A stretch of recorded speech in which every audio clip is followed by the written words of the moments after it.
Avant, quand on parlait du couple, du désir, de l'intimité, la plupart des femmes baissaient la voix, comme si c'était un sujet qu'on n'avait pas le droit d'aborder. C'était tabou, tellement tabou qu'on finissait par ne rien dire du tout. Et dans ce silence, le désir disparaissait à petit feu. Pas par manque d'amour, pas par routine, mais sous le poids du quotidien qui nous noie lentement. Salut, moi c'est Carida, maman comme toi. Bienvenue dans Un pas vers l'équilibre. Ce podcast est un espace où on retrouve notre identité de femme quand on l'a perdue. Aujourd'hui, on parle de quelque chose que personne n'ose vraiment verbaliser, cette intimité du couple qui disparaît sous le flot des responsabilités. Cette flamme qui s'éteint lentement, pas d'un coup, doucement et surtout, comment la rallumer. Quand tu commences une relation, vous êtes deux, un couple amoureux. Vous avez envie de vivre ensemble, de fonder une famille. Et puis les enfants arrivent. Mais voilà ce qui se passe. La vie parentale noie lentement la vie de couple. Les moments à deux laissent place aux moments en famille. Et les moments en famille, c'est surtout de la gestion. Gestion des enfants, des tâches ménagères, la gestion financière, les aléas de la vie et j'en passe. Les priorités sont une liste longue comme le bras.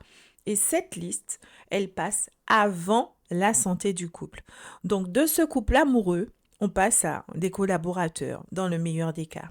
Parce que la communication, elle devient centrée sur l'organisation. Est-ce que tu peux aller chercher les enfants à l'école? Qui fait à manger ce soir? Il faut payer telle ou telle facture. Et le désir, la passion, cette envie dévorante de l'autre, elle disparaît à petit feu.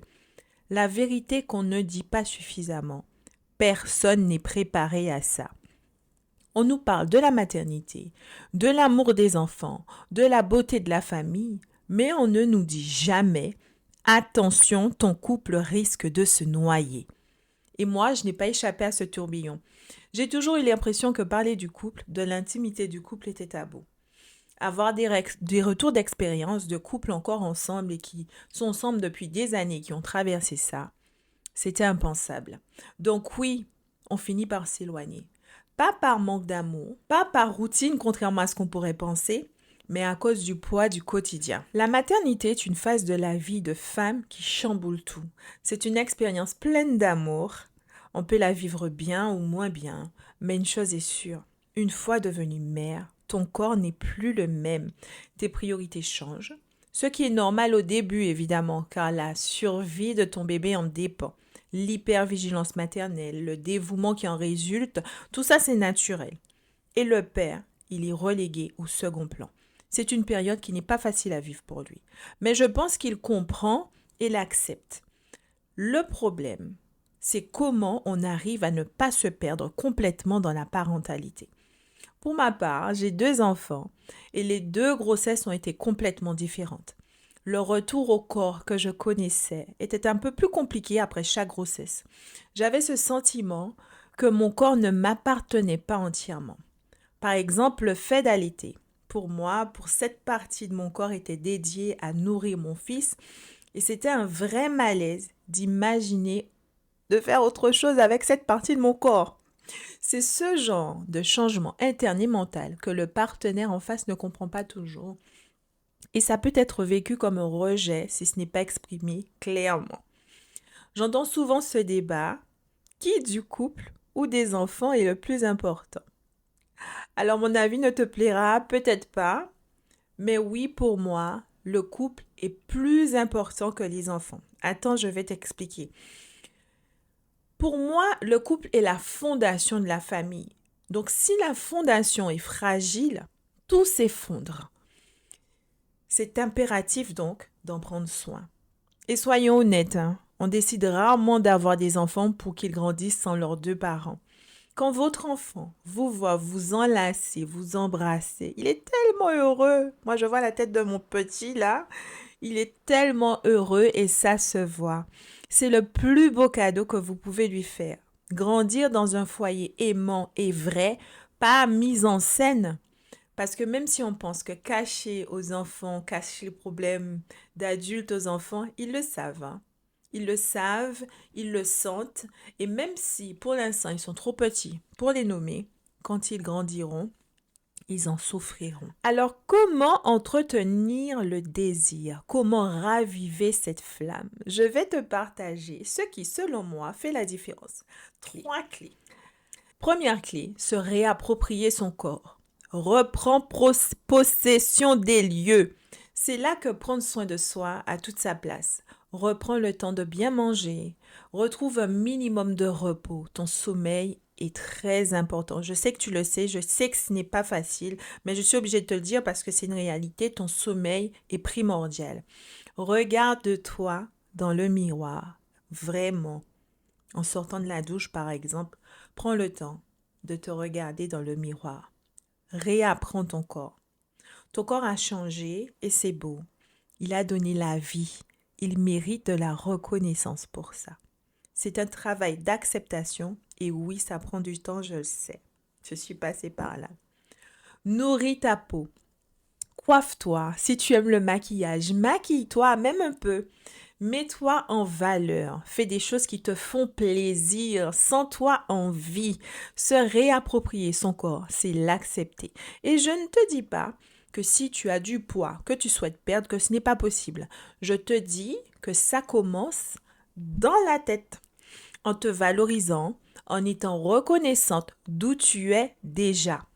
C'est évident, si toi-même tu n'es pas à l'aise avec ton corps, tu auras du mal à ce que ce corps soit désiré. Une dernière chose, ne change pas ta garde-robe, je te vois venir. Ajuste-la. Fais en sorte que tu te sentes belle et bien dans tes vêtements et ça change tout. Clé numéro 2, recréer le contact physique. Et là, je vais dire quelque chose qui va peut-être te faire réfléchir. Tu penses peut-être, c'est à lui de venir vers moi. Mais tu ne t'es pas rendu compte, il est venu. 1 fois, 2 fois, 3, et bien plus parfois. Mais tu l'as repoussé parce que tu n'étais pas prête. Et même s'il le comprend, les refus ne sont pas faciles à vivre. Les hommes ne sont pas immunisés. Soyons honnêtes, mesdames, c'est pas plaisant de se faire repousser, peu importe les raisons. Même si on peut penser le contraire, c'est pas facile pour eux. À un moment, ils n'osent plus se rapprocher. Donc, il faut recréer ce contact. Un baiser, une caresse, un massage, par exemple, si c'est quelque chose qu'il apprécie, pour recréer cette ambiance et initier ce désir. C'est aussi à toi de faire le premier pas. Les hommes, ils aiment bien quand on prend des initiatives. Ça, ils aiment ça. Alors, ma clé numéro 3, créer une bulle rien qu'à vous. Alors, je sais que là, je t'apprends rien d'extraordinaire, mais des fois, c'est important de répéter des choses parce qu'on se dit, oh, c'est pas grand-chose et on n'essaie pas. Oui, c'est important. Créez-vous une bulle, rien qu'à vous deux.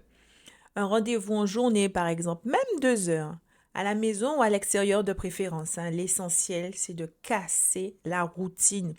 Et interdiction absolue de parler des enfants et du ménage. Zéro conversation sur la gestion. C'est pas le moment de planifier la visite de la voiture, de changer d'assurance. C'est pas le moment.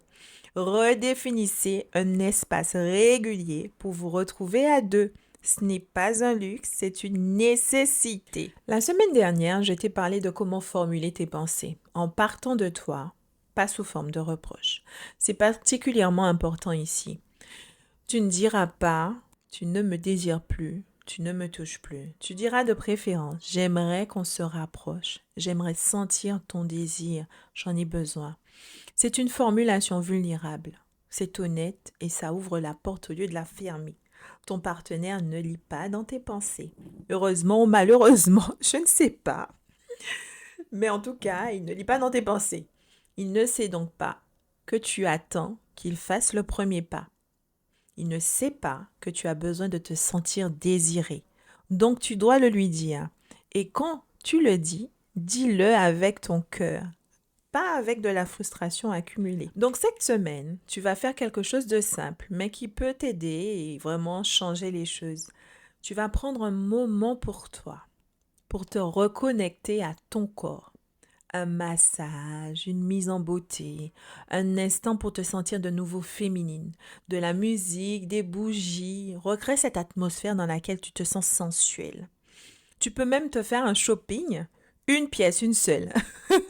Une pièce dans laquelle tu te vois femme dans ce miroir. Une robe, un chemisier, une jupe qui te met en valeur, quelque chose qui te fait te sentir belle. Et puis, et là, c'est important, tu lui proposes un rendez-vous à ton chéri. Un date, juste vous deux.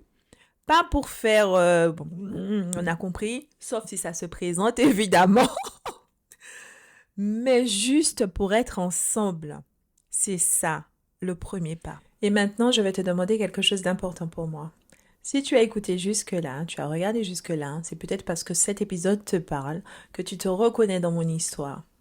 Il y a peut-être une femme, quelque part, une amie, une mère qui a besoin d'entendre ce message. Donc, s'il te plaît, lève la main et appuie sur le bouton juste en bas. Like, commente, partage.